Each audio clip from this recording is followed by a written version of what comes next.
Hello everyone, welcome to my channel. I hope everyone is having a wonderful day. Before starting the video, please go ahead and hit the subscribe button and give this video a like up. Ashley confirms Tracy's worst fears, and Chance corners Alan. Wednesday, April 9, 2025.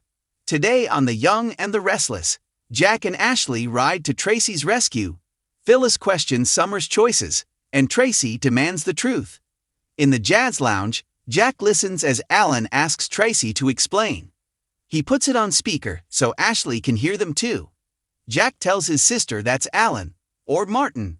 He's with their sister now.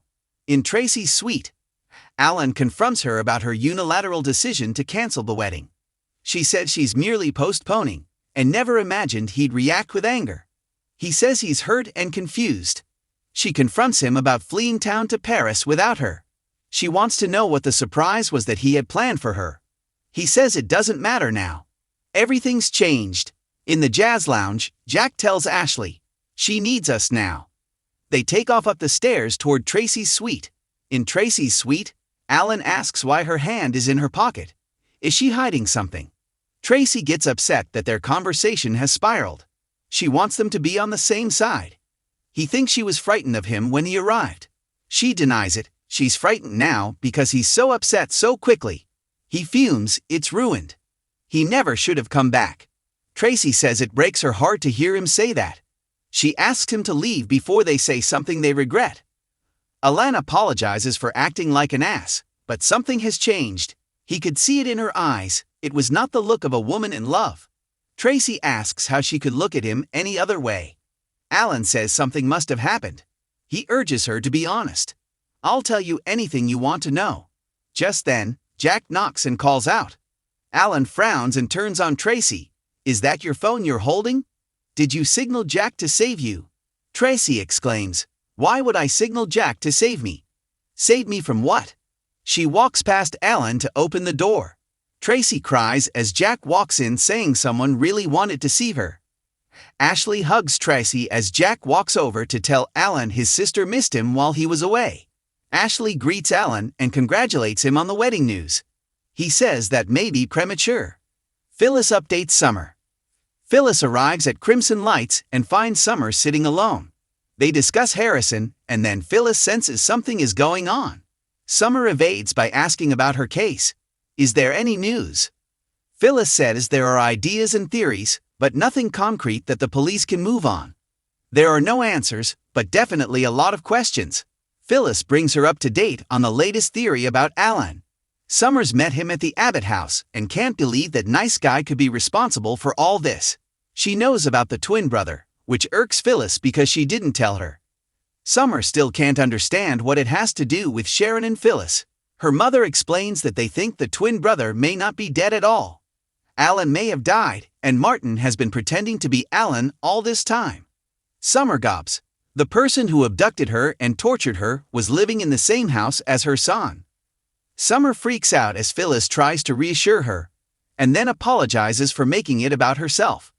Phyllis tells her Alan is out of the country and won't be back because he'll find out they're onto him. Neither of them understand why he did it, but Phyllis vows to look him in the eye and make him talk. Summer worries that Tracy is in a lot of danger. Phyllis has faith in Chance. She asks about their relationship, but Summer tries to evade the subject. Phyllis becomes more convinced something is happening. Summer sighs. She tells her mom that Chance made it pretty clear things are done between them. Phyllis recaps the drama and stress Summer and Chance have had between Daniel's case and hers. They never got to be a normal couple. Summer thought there was still hope for them, but Chance realized she's not completely over Kyle. Phyllis finds this amusing, but Summer explains Chance has noticed that she resents Claire being around all the time. Phyllis can understand that those are normal emotions. Summer questions, "Is that all that it is? I don't know." She can't ask Chance to wait around while she figures out her feelings for another person. "How did I let everything get so messy?" Phyllis gulps. "Oh no, at Sharon's place." She tells Nick she's trying to remember if she said anything about Phyllis during her hypnosis sessions.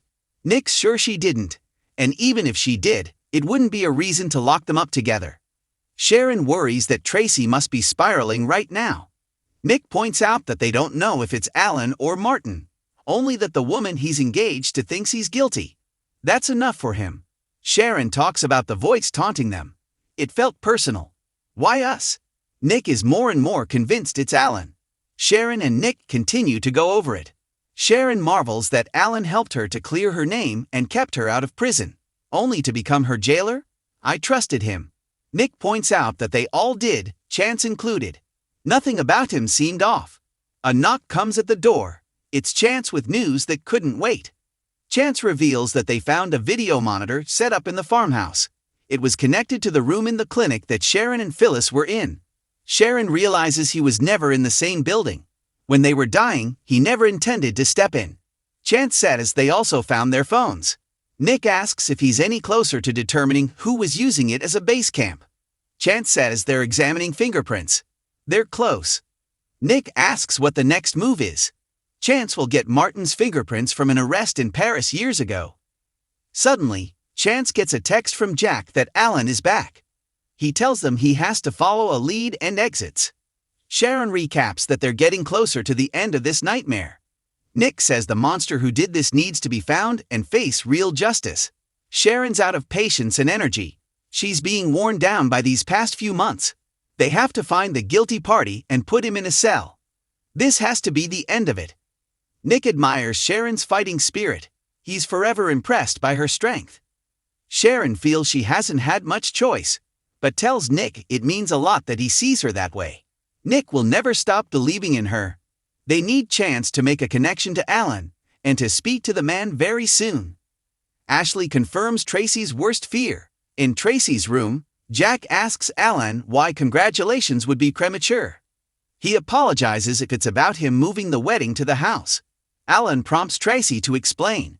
She says she wanted to slow down. Jack and Ashley back her up. Ashley reminds Alan that he once told her it was good to delay gratification. Alan cuts her off and complains that he came home to a totally different woman. He wonders if someone said something to her to change her mind. Ashley assures him they all love him. Tracy asks why this is where his mind goes. Isn't he the one who wanted the dream wedding? Alan says the love is all that matters. He declares that he needs to clear his head and walks to the door. Tracy asks him to wait. She doesn't want him leaving so upset. She kisses him and assures him everything will be all right. He nods and leaves. Tracy starts to cry as Ashley comforts her.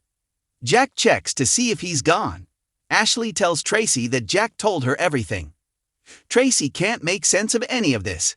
She knew when she told him that she wanted to postpone the wedding.